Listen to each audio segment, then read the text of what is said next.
મ્યાનમારમાં 28મી માર્ચના રોજ 7.7ની તીવ્રતાના આવેલા ભૂકંપે આખા દેશમાં જબરજસ્ત તબાહી મચાવી। આ વિનાશક ભૂકંપે 3000થી પણ વધુ લોકોનો જીવ લીધો, જ્યારે 5000થી પણ વધુ લોકો ઈજા પામ્યા। આ ભૂકંપની અસર ફક્ત મ્યાનમાર પૂરતી જ મર્યાદિત ન હતી, પરંતુ પડોશી દેશ થાઈલેન્ડમાં પણ વર્તાઈ હતી। તેમાં પણ 17ના મોત થયા હતા। આ ભૂકંપ સ્ટ્રાઇક સ્લિપ ફોલ્ટના લીધે આવ્યો હતો। તેમાં જમીનના બે હિસ્સા ક્ષિતિજની દિશામાં એકબીજા પાસે ખસકે છે। વૈજ્ઞાનિકોના જણાવ્યા મુજબ આ ભૂકંપે 300 પરમાણુ બોમ્બ જેટલી ઉર્જા છોડી હતી। તેના કારણે મચેલી તબાહીમાં કેટલાય પુલ પડી ગયા, કેટલીય બહુમાળી ઇમારતો ધ્વસ્ત થઈ ગઈ, કેટલાય કુટુંબો કાટમાળની નીચે દફન થઈ ગયા। ભૂકંપ પછીની તસવીરોએ આખા વિશ્વને હચમચાવી દીધું હતું। આવી જ તસવીરોએ વિશ્વને 2001માં ભારતમાં ગુજરાત ખાતે ભુજમાં આવેલા ભૂકંપ વખતે હચમચાવ્યું હતું। આ ભૂકંપ ભુજમાં હતો, પણ તેનો આંચકો છેક 310 કિલોમીટર દૂર અમદાવાદમાં એવો અનુભવાયો હતો કે અમદાવાદની કેટલીય ઇમારતો ધ્વસ્ત થઈ ગઈ। અમદાવાદમાં જ ભૂકંપની હજારો લોકો મૃત્યુ પામ્યા હતા। છેક મુંબઈ એટલે કે 800 કિલોમીટર દૂર તેના આંચકાની અસર પણ અનુભવાઈ હતી। આ ભૂકંપની તીવ્રતા રિક્ટર સ્કેલ પર 7.7ની હતી।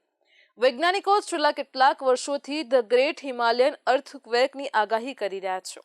તેઓનું કહેવું છે કે હિમાલયની તળેટીમાં 8 કે તેનાથી પણ વધારે તીવ્રતાવાળો ભૂકંપ આવી શકે છે।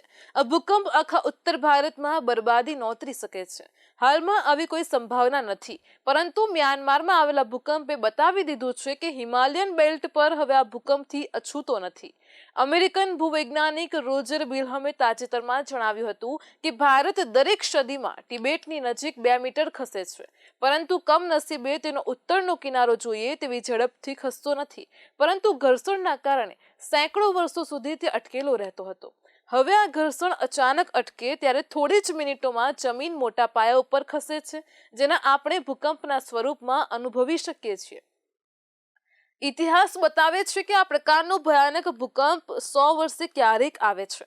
હવે છેલ્લા 70 વર્ષથી હિમાલયની તળેટીમાં આવો કોઈ મોટો ભૂકંપ આવ્યો નથી, જે પૃથ્વીની અંદર વધતા દબાણને ઘટાડી શકે।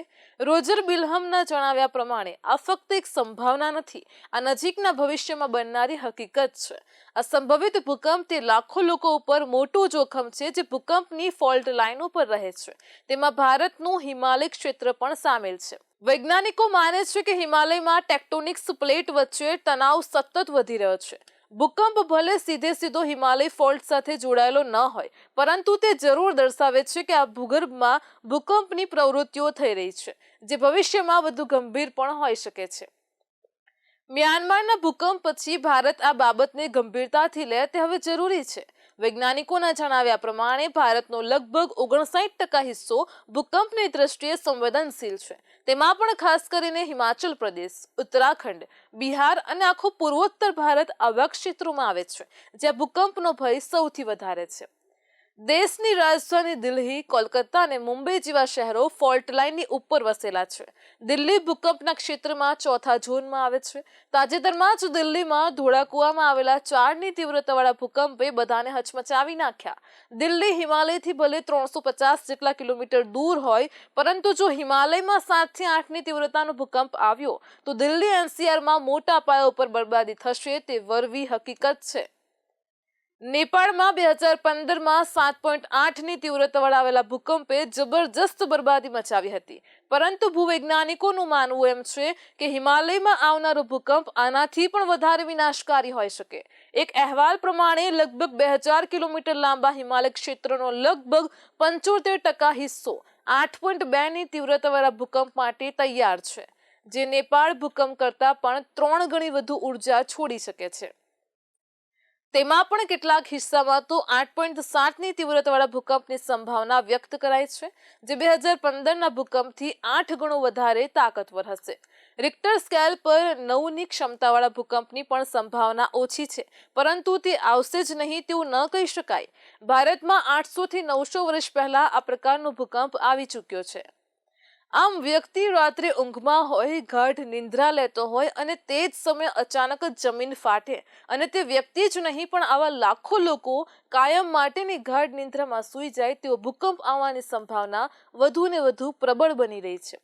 થોડી જ સેકન્ડો માટે આવેલો આ ભૂકંપ ફક્ત ઇતિહાસ જ નહીં, ભૂગોળ પણ બદલી નાખવા સક્ષમ છે. ભારત આગામી સમયમાં આ પ્રકારના ભૂકંપનો સામનો કરે તેવી સંભાવના વધુ પ્રબળ છે. આ બધી સંભાવના વચ્ચે ભારત ભૂકંપને પહોંચી વળવા માટે કેટલું તૈયાર છે તે પણ એક મોટો સવાલ છે. આપણે સાવધાની, ભૂકંપ પ્રતિરોધક મકાન બાંધકામ, ઇમરજન્સી યોજનાઓ અને જનજાગૃતિના સ્તરે તરત જ કામ કરવાની જરૂર છે. તેનું કારણ એ છે કે જ્યારે પ્રકૃતિ ત્રાટકે છે ત્યારે પૂર્વ તૈયારીથી વધારે સારું કે મોટું બીજું કોઈ શસ્ત્ર નથી.